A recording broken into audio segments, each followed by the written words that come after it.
Welcome to Straight Up Dog Talk, a new kind of podcast where no topic is off limits. We're bringing in experts and owners to have the conversations we should be having as a dog community. Each week, a new guest will share firsthand experiences, educational resources, or professional guidance to help you learn and grow along with your dog. You won't get one perspective here, you'll get them all, because every dog is different and every owner is too. You can follow along on Instagram, TikTok, and Facebook at Straight Up Dog Talk, or by visiting www.straightupdogtalk.com. Tune in from any of your favorite podcast platforms. Welcome to Straight Up Dog Talk. I'm Em, and unfortunately Josh isn't here tonight, but we do have a really special guest. Her name is Angie, and she was actually Fitz's trainer. How are you doing tonight, Angie? I'm doing great. Thanks for having me. Thanks for being here. I'm so excited we actually get to do an interview in person. We don't get to do that very often.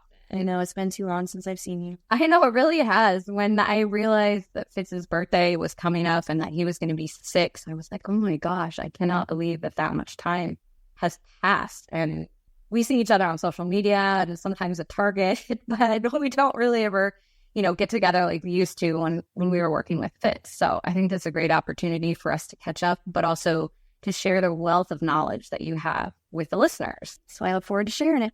So why don't you tell the audience a little bit about yourself and Pip and just kind of like your home life? Sure. Well, this is my 14th year of training. Pippi is my miniature Australian Shepherd. She's almost 7 years old now. Just crazy to even think about. She's awesome. She's a little diva. We're teaching tricks all the time. So, 14 years of training and still learning every week. I think that, that's an incredible way to put it, because you are always learning with training, and you can always get better, and you can always advance your skills, and you can always learn something new by observing, other trainers either on social media or just in practice of day-to-day life. So I think that's great that you're open to always continuing to learn. What did you tell everybody a little bit about how you got started as a dog trainer and why you decided to be a dog trainer? Sure. So I had an Australian Shepherd. This would have been well over 20 years ago, named Moxon. I had him for 15 years. He was a very difficult dog from the very beginning. This is before I ever got into the training world. I had read about dogs and loved dogs, but I had never got into training at this point. He was a very special dog. He had some aggressive tendencies from the beginning. And so I had to get very creative on how to keep him alive, let's just say that, so that he didn't have to be put down due to biting people. He had bit 2 people before he was a year old, broke the skin. There was a lot of red flags when I picked him out of the litter. And back then I didn't know what I was looking for. I thought he was the shy, quiet, calm puppy. Come to find out, he just wasn't a social dog. He was the one in the back of the room with you. He had his head stuffed behind the kennel. So he wanted nothing to do with me, nothing to do with the other puppies in the room. And that's the one I chose. And his entire life, he was kind of that dog that just said, leave me alone. I don't want to be a part of this. And so just not wired right, I think, from the beginning. And for 15 years, I met with a couple trainers here in town in Cedar Rapids when I first moved here to try to help correct the behavior and teach me how to work him through it. I can say I didn't have a lot of success there. And so there was a day, I remember it was after one of our first, it was a group training class, and it was our last session. The trainer in there couldn't even get within 10 feet of us because he'd lunge out at the end of the leash and snarl, bark. So she was afraid of him. Mm-hmm. That last class, I remember getting in my car, looking at him, and I'm like, I don't know what else to do with you. Like, I just don't know. So it just kind of felt hopeless. Well, I was in Galena, I don't know how many weeks after that. And, in Galena, there's all those shops downtown. Mm-hmm. And there was a lady sitting out with her 2 boxers down amongst all the people and all the shops. And they were very calm, hanging out. All the people didn't bother them. So I approached her and I asked her, how did you do that? If it was just one dog, I would probably say, hey, and she probably got lucky, right? Super calm. But there was 2 there behaving well. So I approached her and I asked her, how did you do that? What did you do? And she told me about a trainer that she met with that at the time was in Wisconsin. It was called That's My Dog. And she gave me the information. Her name was Robin McFarland. She's now a world-renowned trainer. I can get into more of her stuff later, but she was a lifesaver for me. I called her up and I lived like about an hour and a half away, but I chose still to go meet with her with my dog. And she was the first trainer I'd met that could take the leash, walk with confidence, and he followed her. And what kind of voodoo spell did you put on my dog? Because no one's ever been able to do that. And I signed up for her program, couldn't afford it at the time. You know, I was living in a little one-bedroom apartment, had to put it on my credit card, but the best money I ever spent. And she taught me a whole different way of training, how to communicate with my dog. And I said, you know what? This needs to come to Cedar Rapids. There wasn't anyone that I could find at the time that could help me with a dog like him, you know. And anyway, I mentored under her for about 8 years. She was nice enough to let me drive there, observe classes, just learn the business. And so that's pretty much how I got started. I started the business in 2009 and hit the ground running. Haven't stopped since. Yeah. I found you in 2018, I believe. I think that's right. Fitz was about 6-ish. Fitz was actually, I think, 10 months old when we finally got in with you, because we did have to wait for a little bit to get in with you, because your wait list was long at that point in time. And I know that it's probably even longer now, but we waited a couple of months and you came, and I mean, that's how I felt about you. You know, Fitz doesn't always like new people. He doesn't like new situations. He doesn't like new dogs. He doesn't like pretty much anything that's out of his control. And you came in and told him to sit. He sat, and you're like, okay, let me give you a demonstration. And we went out in the parking lot, and I remember you did the demonstration, and I was sold at that point. And then, of course, we came inside, and Toby was inside your bag eating all of your treats. And so I remember that well. That's cute, Toby. We're actually at my house this evening, and Toby is still looking for her treats because he knows that she's always got the good. Nice a treat lady. She really changed my trajectory with Fitz, and I'll forever be grateful to you for that, because he's still a hard dog, and he's still too smart for his own good, but you really helped him get a handle on that. And I'll never forget the day that we were teaching him place, and you were putting him in those little, like the laundry basket and the little square gray basket that I had, and he did it, and he was so proud of himself, and we posted those pictures on Facebook, and just that big smile on his face. It's just one of my favorite memories with him and with you. I remember that day well. That was fun. I still have the pictures. I do too. They come up on my Facebook every once in a while, and I'm like, oh my gosh, that was so funny. I don't think you could fit in that basket anymore. How's you just teach him to do the laundry? Oh, that would be super, super nice if we could teach him to do the laundry. Let's talk a little bit about the methods that you use as a trainer, because you use a little bit different methods than some of the other trainers that we've had on here. I am not opposed to using all of the tools that are available to us as owners or guardians. There are people that are going to have opinions about this episode, and that's okay, because again, this is a podcast where we are removing all elements of shame for dog owners, and sometimes you need a little bit more of a, not forceful, I don't want to say that because that's negative, but you need something that's more attention grabbing for some dogs. And sometimes you just need tools that help you be successful and keep you out of danger. Fitz is about 50 pounds. He is very strong. And I had spinal surgery. And if he were to pull me down and I was to crack my head open, it could kill me because I don't have all of the vertebrae in my neck. So you helped me teach him to work on a leash successfully so that I was not in danger. So let's talk a little bit about that method and how you teach others to use it. Sure. So first of all, I'm a balance trainer. So I use your praise. I use all the traditional training methods, body language, teaching you to use your energy. But I also understand that dogs understand consequence as well. So we use corrections also to redirect the dog, and they understand that. I mean, in training, you're always teaching a dog kind of how to take the pressure, right? If you're using a leash, you're using the leash to apply pressure to the dog to achieve a certain command. You want him to come to you. He's not paying attention. What do?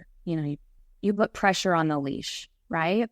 That's one thing you can do. He learns the pressure comes off when he starts to move in your direction.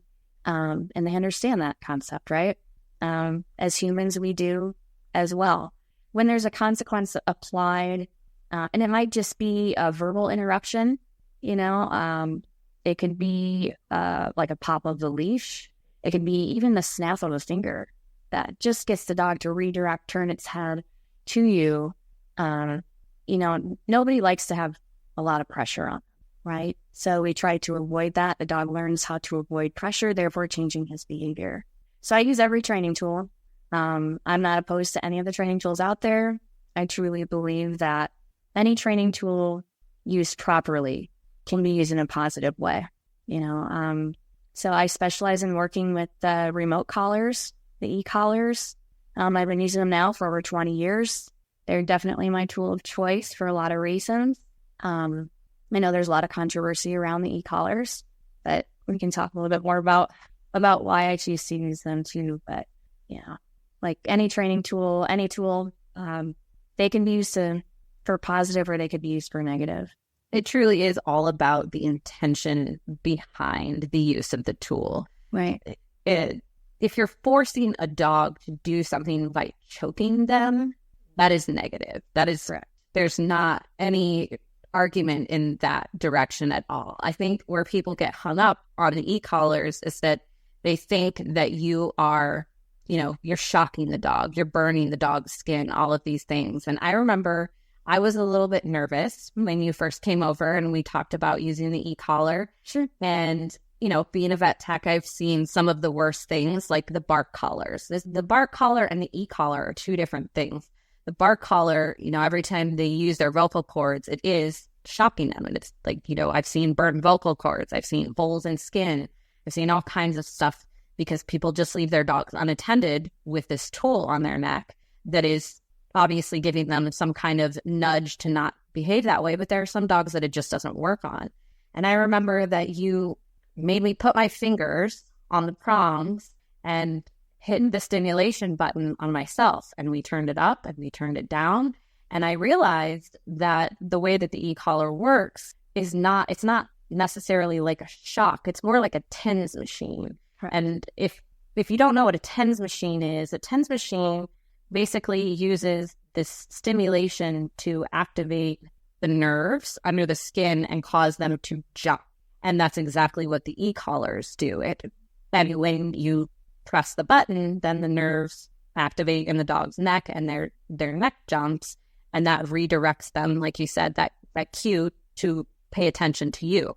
And honestly, the way that Fitz was when he was a puppy, it was the first thing that worked. And sometimes that's just the way it is. There are dogs that are stubborn. There are dogs that are hard-headed. Would I leave him unattended and just let him prance around with that collar on? No. I'm always actively with him, and he doesn't have it on all the time. We call it the active listening collar for a reason.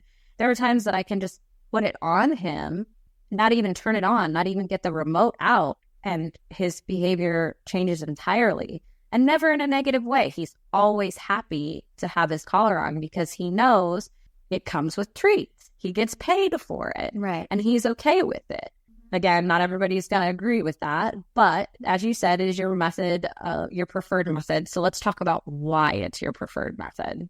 Right. So like you said, not every dog's created equal, just like people. Some need a little more of a nudge than others. I work with a lot of reactive dogs. I tend to get a lot of dogs that have been to other trainers. Kind of like me in the beginning. I'd been to a few other trainers and, you kind of hit that ceiling pretty quick with reactive dogs and knowing there had to be something else out there. you know? And for me, it was the e-collar.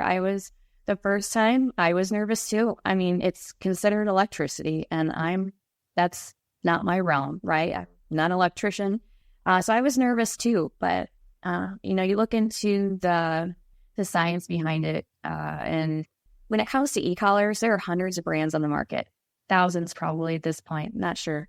You can go on Amazon and you can buy one, but I would never recommend anyone to do that. Don't go on Amazon, don't buy an e-collar and just start using it. That's the wrong way.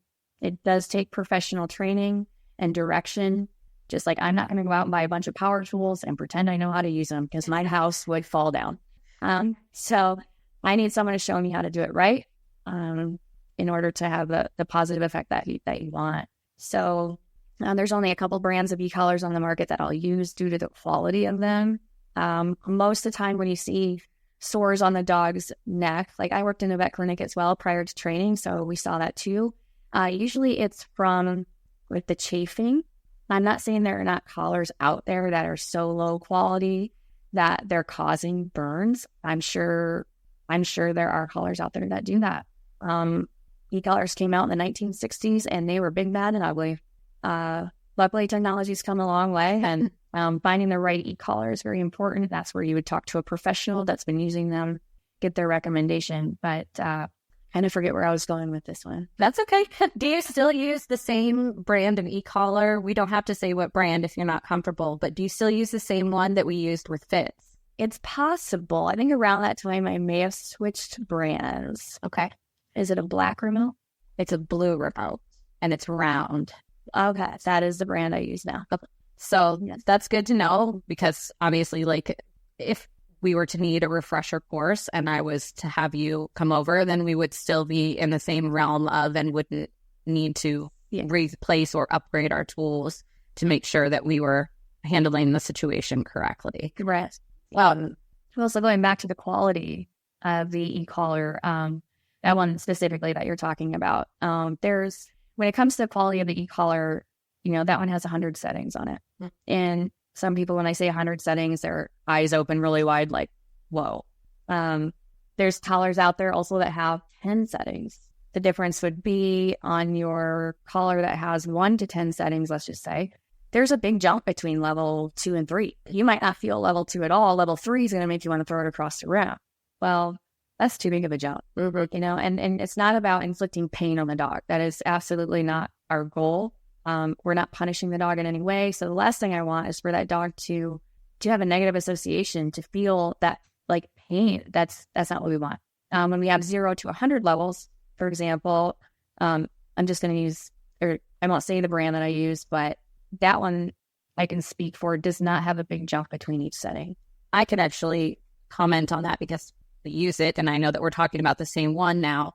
For Fitz, on the scale of 0 to 100, we usually, depending on how amped up he is and where we're at with whatever it is that we're trying to correct the behavior, we're usually somewhere between 20 and 25. Yeah, and see, 28 to 25 for me, I would jump a little at 20 to 25. That's me, but I have some dogs that do work 20, 25, and it's just what I would call kind of a baseline level. That's just where they feel like a tap on the shoulder. And that's not for me to say that's right or wrong. I judge off of how the dog's reacting. The dog's not going to lie to you. If it's too high, they're going to tell you. If it's too low, they have no sense of urgency to make the pressure go away. They're not going to, they may not respond. So you listen to the dog. He'll tell you. Well, I remember when you were training me how to use it, you showed me, like, we're just going to take it up one notch at a time. Take it up one notch at a time. And when we see him, you'll know. And I believe that at that point in time, when he was only like 10 months old, I think that the threshold was like 10 or 11. Right. But as he's grown, the number has gone up. He's also very hard-headed. He is very determined. He's very stubborn. Mm-hmm. And he's also just kind of a beast. I mean, he's only 50 pounds. He's a medium-sized dog. We're not talking about like an extra-large Mastiff or a Great Dane or anything like that. I mean, he's a medium-sized dog. But he's a tank. And And honestly, when it comes to this, size doesn't matter. Yeah, That's correct. The Great Danes, they're the most sensitive. They're the largest breed. They're also the most sensitive dogs. I work lower levels on them than I would say a Pomeranian or a Chihuahua, So it all comes down to their temperament, what their personalities like. And typically, most breeds, I could say I can probably name a range that most of them work in. But ultimately, you're listening to the dog. And you train dogs of all sizes. Correct. And let's reference back here to Piffy. Piffy is little. She's like 15 pounds. She's like the same size as Toby for the followers who follow on Instagram.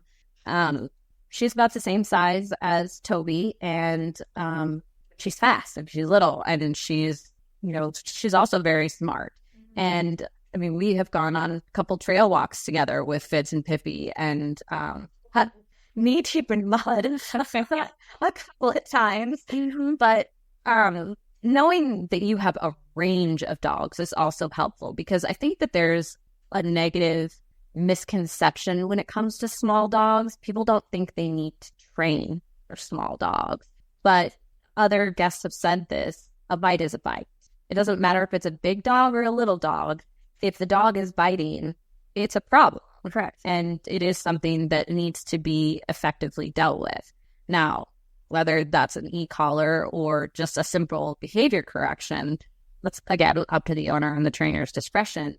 But finding a dog trainer that trains a range of breeds and sizes is really important. Correct. I work anything from your young, happy-go-lucky puppies to dogs that are maybe 5 years old, have a bite record, and it's kind of their last resort.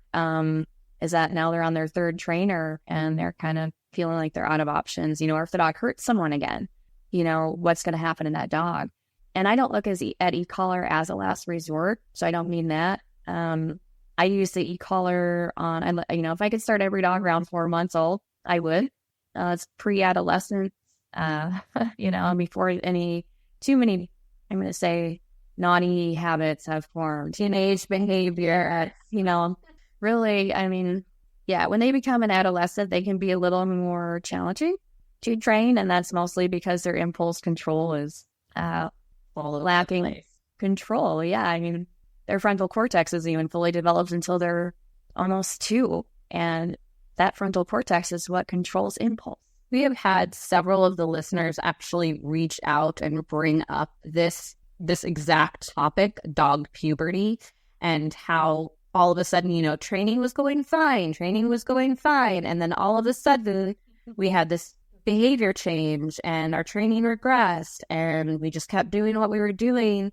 But dog puberty it's an actual thing. It's a thing. And I think that a lot of people struggle with it or think that they're regressing, but it's just part of dog behavior. It's part of the process. I say you're kind of on that roller coaster ride up until, for me, I would say about 1.5 years. That's kind of when they start coming out of adolescence, 1.5 to 2 years, and you start to see the behaviors start to level off.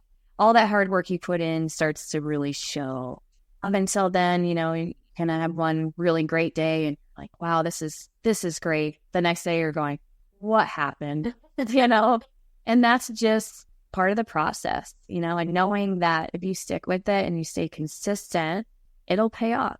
100%. Consistency is the key. And I can 100% say, and you guys can judge me all you want here, I'm not always consistent. I've lacked in some of my training, and we are about to remedy that, with a variety of different things, starting the dog training mentorship, probably reconnecting with you and touching upon some skills and just overall general things, because I need Fitz to behave better in public situations. Like people can't ring the doorbell at my house. People can't just walk up the stairs without him barking or getting crazy.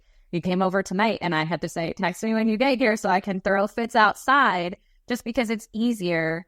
Not that he's going to run out the door, not that he's going to bite you, but just because he's going to bark for 15 minutes at you, unless I let you into the house. And then he realizes, oh, this person is here. He barked at you for a couple minutes and it was done. But had you rung the doorbell, it would have been a totally different story. So again, I think that's just an area, we can all do better. We can all continue to grow and learn and learn new things that help us be better. And that's, again, kind of the message of this podcast, is to keep trying, keep doing new things, and look for resources that are out there and available to you that can help you with these kinds of things. Why don't you talk a little bit about what's included in your training? Sure. So my programs have changed a little bit over the years of what's been included. So my programs will include the one-on-one training instruction, which is where I come to the house and work one-on-one with you. So mostly I'm training people, right? So I'm training you. And it also comes with any training equipment that we might need, whether that's the e-collar, prong collar, just a standard flat buckle collar, long line, treat tote. I mean, that's just to name a few of the things that could be included with it.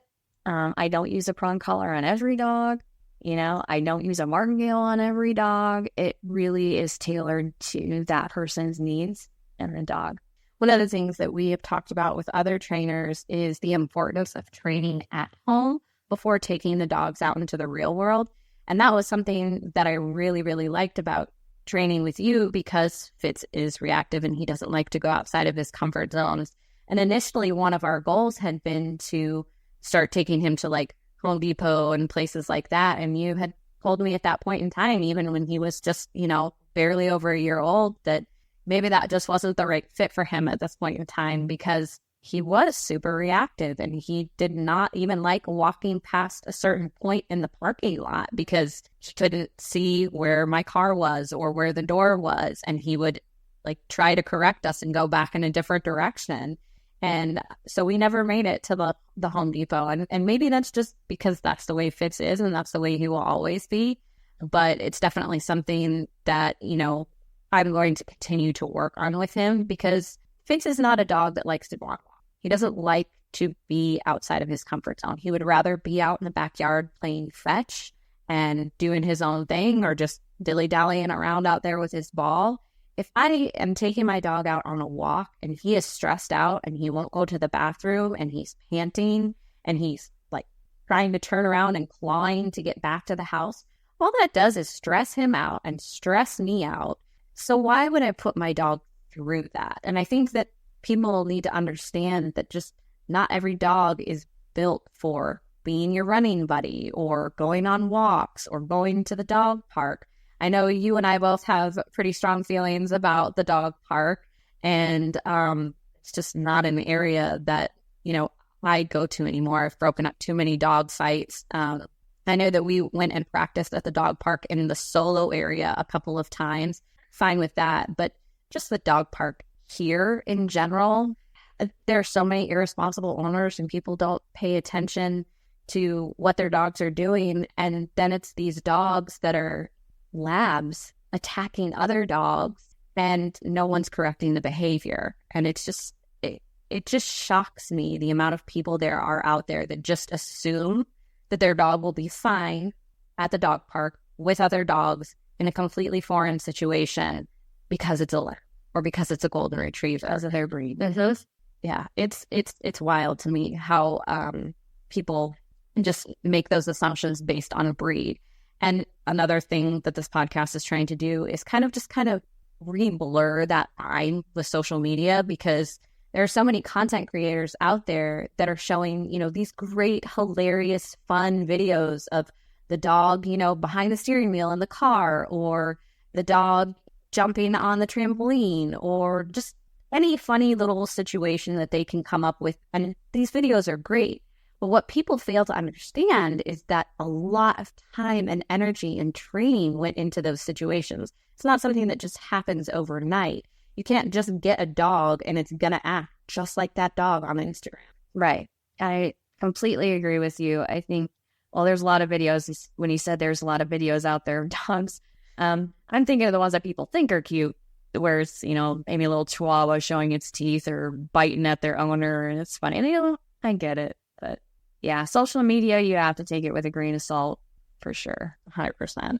It's truly one of those barriers that's been created because of owners who are trying to do something that's fun and cute. And it is fun and cute. Don't get me wrong. I enjoy those videos very much. But I also see the other side of that video. I know what was put into it work-wise. Yes, they make it look like it just happened in the video. And yeah, us that have been around dogs our whole life, worked with them professionally, know that that wasn't the case. Exactly. Let's talk a little bit about another thing that you do as a trainer. And this is something, again, that has been a highly requested topic from the listeners, is your pack walk.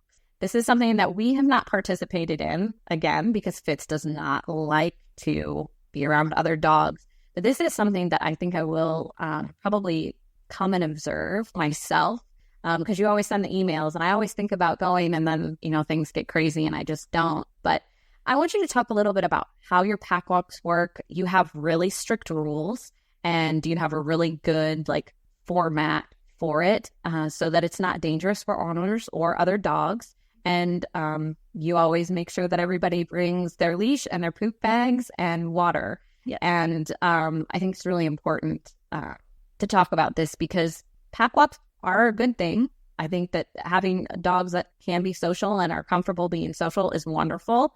And I think a little bit of your structure, explaining that to the listeners, is really a good indicator of what to look for in a training. Sure. So my pack walks have evolved over the years, and where we're at now at them is we meet in spring, summer, and fall. We meet at local parks. There's about a list of 4 to 5 of them that we'll meet at any given time. There could be anywhere between 3 dogs or 25 dogs. I think the most we had on a pack walk once was about 41, which was a pretty big group. The weather was great though. And so what we do is it's open to anyone that is signed up for a training program or is included. Most of my programs include unlimited pack walks for the life of the dog currently. And I designed that because, I have a lot of clients that have reactive dogs that prior to training with me, they would tell me, I can't walk my dog around my own neighborhood. Like, we are that dog, that people cross the street when they see us. And it doesn't matter if it's a Doberman, a Rottweiler, a Lab, if they see a dog acting out, lunging at the end of the leash, barking, they're across the street. Nobody wants to be that dog in the neighborhood, right? But a lot of the clients I work with, they hire me because they say, I can't walk my dog. I really just want to walk. So we walk in their neighborhood, we walk past their own distractions. The same neighbor, dog that's behind a fence that they might react to is out. We work head on with those distractions. I teach the client how to communicate with their dog in those moments on what they need from the dog. That the lunging, the barking, the pulling on the leash is not acceptable. We give then an alternate behavior. We communicate very clearly. The dog eventually figures out that I can walk by another dog and not lose my mind, right? And it's kind of like in that moment, you just see it's like a weight is lifted off their shoulders. And it's a neat moment to capture. And it's hard to do that if you don't have a controlled environment to work around. So first we teach in their own neighborhood, and that builds up their confidence. There might not be a lot of distractions there at the time when I'm training. It could be 3:00 in the afternoon, everyone's at work. We might not have a distraction, but that builds the confidence for the handler and the dog on where they're supposed to be on the walk. Shoulder in line with the hip, slack leash, so your arm's not be, torn off on the walk. But I tell them, walk under with low distraction first. Teach the dog what's expected of them. All right, now walk, when you feel like you've reached that level of success and you're confident, now walk by that house that always has the dog that runs out to the end of the fence and barks. Now challenge the dog. You know how to work the dog through it. Work the dog through it. They might get to that point where it's working great. All right, now come to the pack walks. Now there's all these other dogs to work around, and no one's judging you. A lot of people say, I've never come because I'm embarrassed. My dog is going to be embarrassing me. He's going to bark and he's going to, or they don't want to be that person. I say, that's why you should come, because if your goal is to be able to take your dog to farmers markets or take them on a trail where you're going to pass by other dogs, this is kind of a key element here. And I tell you, majority of the dogs that are on their pack walks were in that same spot. And you wouldn't know You'd walk in, you'd see them walking, and they're like the model student, and people will come and go, I want my dog to do that. And they'll point at one of the dogs. And I kind of laugh sometimes to myself because I go, well, if you would have seen that dog, let's say a year ago, 2 years ago, you would see that dog started where yours is at, but that just goes to show you that you put the time and the effort and you get the right direction, you can achieve that.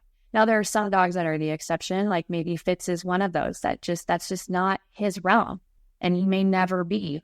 And that's okay. And what I love is that you recognize it. That for us as an owner, we have to realize that our dogs they're unique. And some people are introverts, some are extroverts. We can't force an introvert to be an extrovert. No. And it's no different with dogs. So just recognizing that, working with him, training him, you're doing the best thing for him. Thank you for saying that. I think that a lot of that goes back to being a veterinary technician, and, that ties in hand with training, that ties hand in hand with pet sitting, because you have to learn to read the dog's body language. If you don't understand what that dog is saying to you, because dogs don't speak, they don't speak the human language. They can't look at you and say, my foot hurts, my ear hurts, I'm going to throw up. They can't do those things. They don't speak human. And if you pay enough attention and you take enough time to learn how to read what your dog is saying to you, it makes a huge world of difference in your relationship with your dog. And unfortunately, I think most of the time, Fitz kind of is the exception. Is he good with commands? Yes. I just showed you when you came over all the new tricks that he can do. He's smart as a whip. He can do all of the things that I want him to do if he's in his safe zone. You take him outside of his safe zone and he's like, the floor fell out from underneath him, and he is not confident anymore, and he's not silly and goofy and, being sick. I think Toby just farted, guys. It's kind of like taking over the room now. No, yay. Hi, buddy. But, there's dogs like Toby, which he's fine on a walk. He was fine when he was younger on a walk. He had to go on walks because I lived in an apartment most of his life. And he would do fine on walks, and he was completely okay with that situation. And now he's like, okay, we got like 30 seconds away from the house. I'm old. I'm going to lay down. I'm done with the walk. So it's, the dog that's dragging me home and the dog that wants me to be carried the entire walk. So two totally different situations happening. So we don't usually travel in the pair situation with these two because it's too difficult. When I make veterinary appointments, Toby is at 10 o'clock and Fitz is at noon because it's just too difficult to manage. Yeah. And age span, Toby's somewhere between 12 and 13 years old, and Fitz is just about to be 6. It's a big gap. And Fitz is also very high energy. So that also makes a very big difference in how we look at, what we do in our lives. And I feel like, again, catering to each situation is really, really important. Now, you mentioned the follow-up training. Let's talk a little bit about what that looks like. Okay, so when it comes to the follow-up, I can say it's actually pretty rare that I have to come back after we finish up with the program. Although there's certain cases where maybe, someone moves or their living situation changes. Maybe they get a second dog. There's all these things in life that change, right? And can stress a dog out and change behaviors. In those cases, definitely call me. I'll come in and work you through it. But the follow-up lessons are just like it's a lower hourly rate for me to come out, because I'm not starting from scratch there. But I just come out to spend about an hour with you and tweak anything that we need to, add anything to the program that we need to. But I can tell you it's pretty rare. Once I train you, as you know, what's nice is you can carry that with you to the next dog and the next dog. But most of the time I can talk to you over the phone. We can do a video chat, or a virtual lesson, or just chat. You can send me a video message even and say, show me the video of your dog doing whatever it's doing, and I can walk you through. I'll say, remember, your list of commands. Okay, you look at your list of commands as like tools in your tool belt. Okay, ask yourself, what commands here does he know well that I can use? And so that's really what my follow-up is. The pad walks are great too, because that's after our one-on-ones are usually finished. By that time, you are adding in that extra challenge. Okay, all right, my dog walks great around my neighborhood now. Let's take him on the trail walk with multiple other dogs. And, you can create as much space as you need to there, and I'm there. I don't bring my own dog on the pack walks. A lot of people ask me why I don't bring my own dog on the pack walks. That is because typically I'm helping out the newcomers, which can be hard to do when I have my own dog. Sometimes I have to jump in kind of quick. I like to be able to take the leash and walk with someone else's dog just to help with technique if needed. And it's just a little bit more difficult to do when I have my own. But follow up, definitely. If anyone needs it, call me. I'm not going anywhere. It's lifetime follow up for the dog. I love that.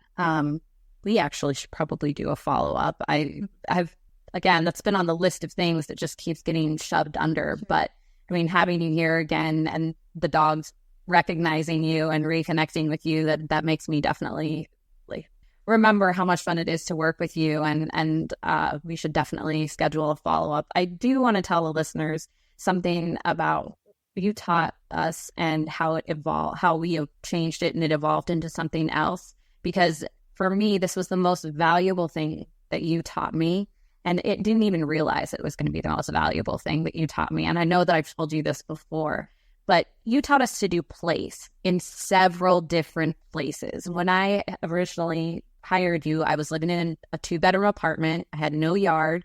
And you taught me to teach Fitz place in several places, like I said earlier, in the baskets. But you also taught him to get in the bathtub, which was huge for us. Eventually, over time, we traded the word place for feet because he would go outside and he would get muddy and I would need to rinse off his feet. So we traded place for feet. And now when I say we need to do your feet, he will run straight from the back door into the bathroom, jump in the tub, and wait for me to rinse off his feet and then dry him off. So thank you so much for teaching us that, because you're giving everybody all these ideas.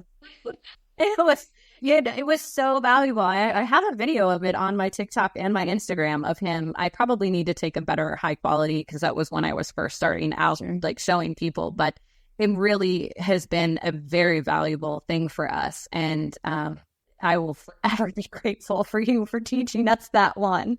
Good to hear. Place is one of my favorite commands. It's probably the most fun for me to teach, but it's also the most fun for the dog to learn. It's all treat-based, just teaching them to get all 4 feet on whatever it is you point at and say, place. It can be a dog bed. It could be a rug, a mat, piece of furniture.